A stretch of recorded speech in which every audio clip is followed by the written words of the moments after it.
I was in my final year of college. This was my final year project. And since I was in an art school, we basically could create anything on any topic, any idea, anything. So I went to my professor and I told him, I don't really know who I am, who I'm supposed to be, or what my purpose is. Now, how am I supposed to create anything? You know that anxious feeling because you feel by the end of school or by the end of college, you would have everything figured out. But no. So I went to my professor and asked him, how should I create when I don't know who I am? So he told me, that's exactly what your project should be about. That's when I created the fundamental question. It's where I interviewed about 35 to 40 people from all phases of life, from all over the world, from 5 years to 86 years, to just ask them if they have figured it out, if they know who they are and what they are supposed to do. Now, know that this was COVID time, so the emotions had surfaced. Some of them were really isolated. So fear, anger, laughter, a lot of it poured out. In fact, I made amazing connections. Did I find my answer? No. But I found something.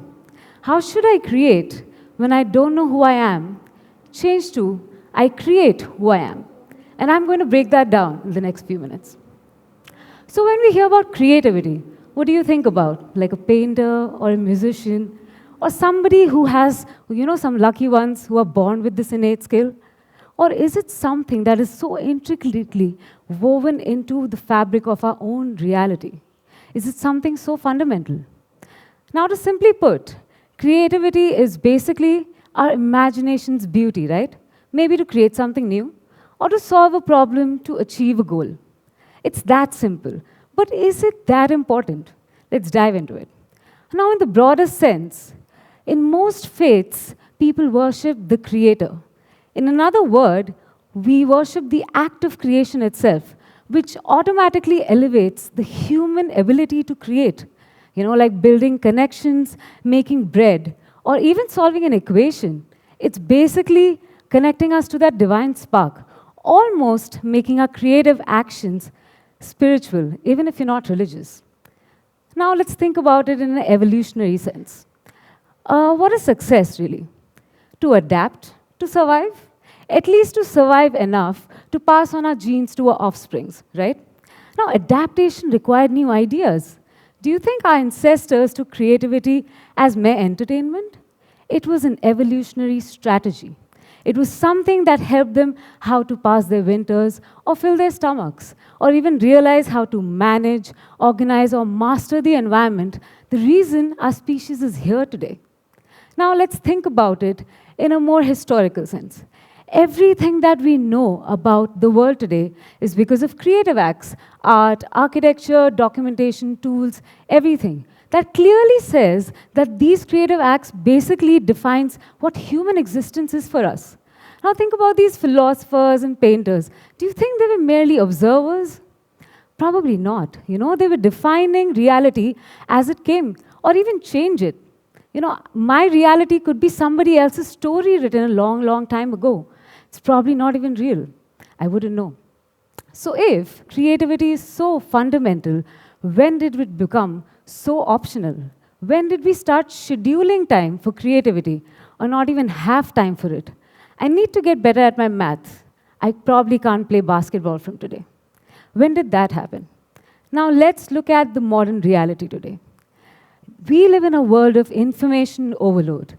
Technologies, tools, AI, we are surrounded by it. And that's great, it's efficient, it can help us for sure. But are we getting too comfortable in delegating our own imaginations to the AI? Now, it can write essays, paint pictures, even think for us, right? Do you guys know the concept of cognitive gyms? It's exactly what it sounds like. It's gyms for your brains. It's like working out for your brains. Which is so funny because we have started delegating our own life synthesizers to AI, to Google, and now we have gyms which make our brain feel sharper or engage it. So it means that we have started to realize that we are getting slightly dumber. And that's why we are getting into these exercises so we can keep up with it. Now, all of this makes us also understand how this has surrounded us, right? Like, We think that we have this power, this information everywhere. We have it in our fingertips. We know basically everything. Then how do we all know the same 5 viral songs or the same 5 viral videos? How is exposure getting channelized but not broadened? Engineered almost. Algorithms make us understand what we like, what we need, or make us become who we want to become. Think about it. Few equations and few algorithms are basically deciding what human species are going to be in the next few decades. Now let's look at it even deeper. Let's get even sadder now. Modern day paradox. Now we are in a culture which glorifies optimization, productivity, grind, grind, grind, hustle. So that room to play a little bit or daydream, to even be creative or sometimes be bored, feels like a waste, right? And you know what? Boredom is so important for creativity, but it feels like a rebellion. I need to take much out of my time, so I need to optimize everything. And of course, that gets so glorified with a comparison culture. Oh, this person is doing this and that. It's all amazing, but when it gets overloaded, you start comparing somebody's highlight reel with your messy reality. And then you realize the bar is set so high up, I might not be able to measure it. You get so anxious to try, so fearful to fail, and so numb to even imagine. And this all gets so much in us because it feels like our own happiness definition should be compromised because, oh, there's a template of happiness. That's what happiness should look like. That's what success should look like. So if it's so fundamental to us to be creative, and if the modern world is keeping us so away from it, what can we do? So I've been working with something. It redefines actually learning, going back to the roots, going back to the wisdoms that generations have given us, to the nature, to life as it comes. And because of that, I've been traveling a lot. Now, I've been traveling to these cultures, and I've realized that these guys have creativity innate in their lifestyle. The way they build their houses, the way they play, sing, share, without Wi-Fi, without comparison. They see life as it comes. It's like a coping life mechanism. Now, if I was in the situation, okay, what can I do? What are the risks? What will happen if this happens? And then I don't realize this, my surroundings, my culture, my nature is my natural cognitive gym that I'm not using. There's a small little shift. We have to just understand how innately it's important from inside. And it has a great payoff too. Just start to engage your brain. For example, while I'm talking, I'm just starting to doodle. You'll see in a few minutes that you're realizing that you're connecting to the paper. You're enjoying it a little bit. You're playful a little bit. And in the broader sense, of course, it really helps your mental health as well.